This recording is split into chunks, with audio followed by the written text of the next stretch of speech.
Қиярды қызанақтың шырынында жабамыз, өте дәмді болып шығады қыздар, міндетті түрде жасап көріңіздер. Ең алдымен қиярымызды жақсылап салқын сумен бірнеше қайтара жуып, бас жақтарын кесіп алып тастаймыз. Үстіне салқын су құйып, 3-4 сағатқа сол суда қалдырамыз.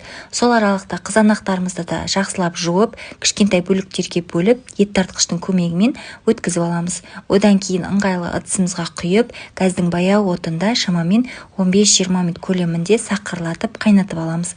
Банкаларымызды да мантықазанда осылай булап дайындап алдым.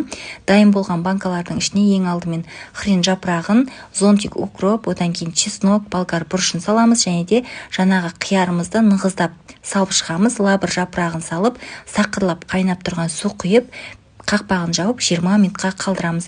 20 минуттан кейін осы суымызды жаңағы қызанақ шырынның үстіне құйып, тағда газде қайнатып аламыз. Банкаларымызға бұрышын, тұзын, қантын барлығын саламыз.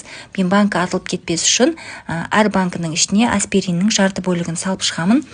Мына жерде көріп тұрғандарыңыздай қызанақ шырынын тағы да газдың баяу отында шамамен 20 минут көлемінде сақырлатып қайнатып аламыз.